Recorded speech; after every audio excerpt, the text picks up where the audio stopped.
He's not staying in Israel. He's never going to read Torah. He's never going to observe the Sabbath. He's not going to get circumcised.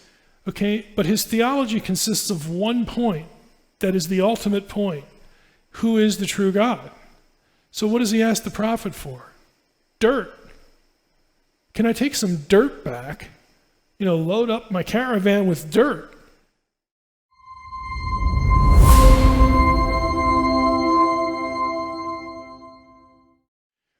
This is why in the Old Testament we have the concept of cosmic geography go to another level.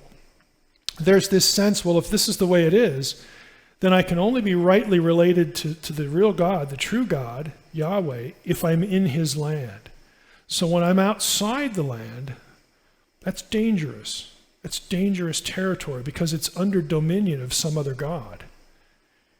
They even have this sense of going out into the wilderness, like when they're journeying after the Exodus, when they're journeying to the promised land and the presence of God, like it was in Eden, now it's with the tabernacle, with the Ark of the Covenant. If you ventured outside the camp into the wilderness, that was the place where demons were. We have Leviticus 17. They were out there sacrificing to demons, like to placate them and keep them at bay. And God, don't do this. You're missing the point, dude. They have to correct this. And part of the corrective is the Day of Atonement, Leviticus 16. But you had this sense that to be outside of God's camp is to be in a place that is hostile to God's people. It's the place where Azazel, the Satan figure of the Old Testament, that's where he is. It's why the desert places in the prophets are described with weird, crazy animals that get identified with demons. It's why you get this sense that this place is under dominion. And this worldview that emerges from Deuteronomy 32 is reflected in a number of passages.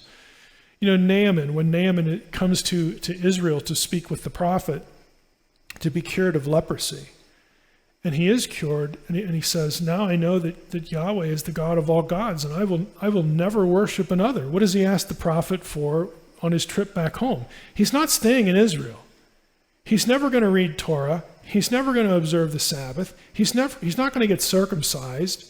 Okay? But his theology consists of one point that is the ultimate point. Who is the true God? So what does he ask the prophet for? Dirt. Can I take some dirt back? Load up my caravan with dirt. And, Elisha says, yeah, good, fine, go ahead. Take all you can carry.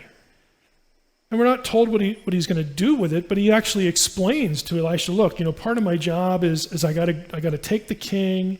I'm a big captain and I'm the commander-in-chief in Syria, and I got to take the king into the temple of Ramon sometimes, and the king's kind of old, and when he bows, I got to hold him up, and I'm kind of bowing with him, but I want you to know that I'm not worshiping Ramon. So I don't know if he took dirt with him, like as a protective thing, like I need the turf of the God of Israel with me, or if he just used it as his house to build an altar on, to worship Yahweh. We don't know.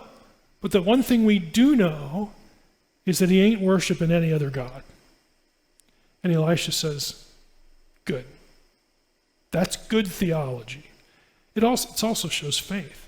It shows belief. It's believing loyalty. We know where Naaman's at now. You get it. With David, when he's kicked out of Judah and he's lamenting, how am I going to pray to the Lord now? It's like David's not denying God's omnipresence. He has a sense that to be related to God, he has to be in Israel because the other nations are under dominion. Okay, we've got the episode with the Ark of the Covenant when the Philistines take it. They take it to the temple of Dagon, which is comical. It's funny. The next day, Dagon's just a stump. His head's lopped off, his arms, his limbs. He's just laying there. But we miss... In 1 Samuel 5, this is 1 Samuel 4 and 5, but in 1 Samuel 5, we miss the part that says, to this day, the priests of Dagon refused to walk over the threshold where they found Dagon. Why? Because Yahweh has taken dominion of that turf. This is where Dagon was defeated. That little patch of ground, we're not taking any chances. We're walking around it because now it is under the dominion of Yahweh. This is cosmic geography. It plays out in all sorts of passages. When we get to the New Testament, you're going to have the same ideas play out there too, but it all extends from Deuteronomy 32. Again, Deuteronomy 32 worldview. Like Pentecost, again, just to foreshadow in the last few minutes here, where we're going with this. Again, if you've read Unseen Realm, you know exactly where this is going to go. If you haven't, this is going to be news. But there's a reason why the nations at Pentecost, you have Jews from all over the world. They've been scattered all over the world in exile. They come to Jerusalem to celebrate the feast at Pentecost. They witness people able to speak in their own languages supernaturally because of the arrival of the Holy Spirit. And the message is about this Jesus of Nazareth guy who was put on a cross and then he rose from the dead and he's the Messiah. And they believe. And then they take that message back home, back to their countries. Well, we actually get a list of those countries, and they proceed from east to west. They cover the territory from the Jews in exile in the east all the way through, not just where the Jews are, where they're living because of the captivities and the exiles, but it also picks off a number of the nations that are listed in the table of nations. It actually covers all of the regions except for one, that's Tarshish. Okay, and Paul covers that in his pursuit to get to Spain, because Spain was Tarshish. Again, we're going to cover all this later. But if you keep reading through the book of Acts, we have other places. Why does the Spirit of God take Philip and just supernaturally transport him from where he was to Azotus? Azotus is Philistine territory. Okay, why do we have the episode with the Ethiopian eunuch? The guy from Ethiopia that Philip, again, in the chariot, he witnesses to him and the guy becomes a believer. Okay, because that's territory that a Jewish settlement had been in the Old Testament. And that's Acts chapter 8. You have all of the Jewish territories covered first, and then you start picking off Samaria and Azotus and these Gentile territories, to the Jew first, then also to the Gentile. Okay, this is a pattern. It's a pattern the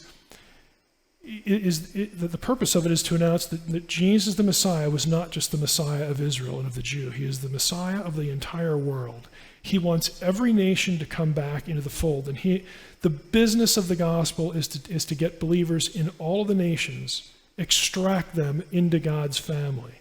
And Paul, eventually, the last thing he wants to do before he dies is get to Spain, which is Tarshish, which is the last spot, the last region in the table of nations that has not been covered by the gospel.